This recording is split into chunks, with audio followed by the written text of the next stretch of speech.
श्री दिगंबर जैन पंचायती बड़ा मंदिर जनरलगंज के अंतर्गत श्री दिगंबर जैन खंडेलवाल सभा द्वारा कानपुर के समस्त खंडेलवालों का क्षमावाणी मिलन प्रतिगोध कार्यक्रम रंगारंग तरीके से संपन्न हुआ। इस अवसर पर श्री गोकुल प्रसाद धर्मशाला सरसैया घाट में खंडेलवाल महिला मंडल द्वारा समूह नृत्य हुआ व डांडिया धमाल हुआ।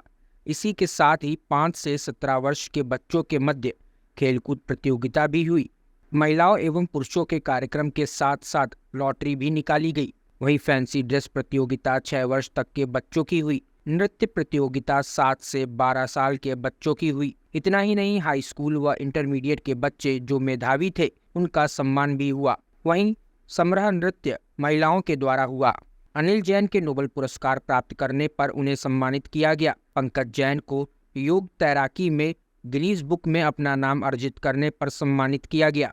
इस संपूर्ण कार्यक्रम का उद्देश्य क्षमावाणी के बाद विगत वर्षों में जाने अनजाने मन से, वचन से या फिर काया से कोई भी कष्ट पहुंचा हो उसके लिए क्षमा मांगना था, जिसके बाद सभी लोग एक दूसरे से क्षमा मांगते हैं, जिससे कर्मों की निर्जरा होती है, एक दूसरे से विद्वेष समाप्त हो जाता है। इस मौके पर सभापति पवन जैन, प्रचार मंत्री राहुल जैन, अनिल, पंकज, रवि, कमल, प्रकाश चंद्र, अशोक, भूपेंद्र, अजय, महेंद्र, तनुष, मोती चंद्र, रोशन लाल, मुकेश, मनीष, विमल, महिलाओं में रचना, काजल, मोनिका, मुनमुन, संगीता, अनीता आदि उपस्थित थे। दिगंबर जैन समाज खंडेलवाल सभा का सभापति हूँ। ये समाज जैनियों की खंडेलवाल सभा के नाम से जानी जाती है।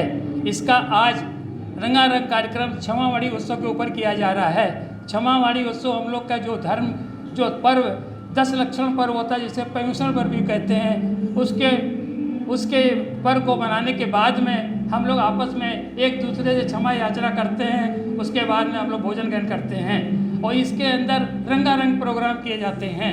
सबसे पहले तो हम लोग की खेलकूद प्रतियोगिता होती है। उसके बाद में पंचों का सम्मान होता है। उसके जिन्होंने व्रत किए हैं उनका सम्मान होता है। फिर फैंसी ड्रेस की होती है। फिर बच्चों का नृत्य का कार्यक्रम रखा गया है। फिर उसके बाद में हम लोग की गोट होएगी। उसके बाद में हम लोग तंबोला, उसके बाद में नृत्य, सामूहिक नृत्य होने के बाद में डांडिया डांस करते हुए इस पर्व को धूमधाम से मनाते हुए संपन्न करते हैं। क्षमावाणी का महत्व ये है, हम लोग एक दूसरे से क्षमा मांगते हैं। मन से, वचन से, काया से, जाने अनजाने कोई भी गलती हुई हो हमें आप उसके लिए क्षमा करिए। और ये क्षमा का उद्देश्य ये है कि इसकी पुनरावृत्ति ना हो, नहीं तो हमारे कर्म बनते हैं, जो हमको कर्म ये बांधने से हमें जन्म जन्मों तक इसका भोग भोगना पड़ता है। इसलिए हम लोग एक दूसरे से क्षमा मांगते हैं कि हमारा नया अध्याय जीवन का प्रारंभ हो और कोई भी गलती हमसे ना हो। इसीलिए क्षमावाणी महोत्सव हम लोग बड़े धूमधाम से एक दूसरे से मिलके क्षमावाणी के रूप में मनाते हैं।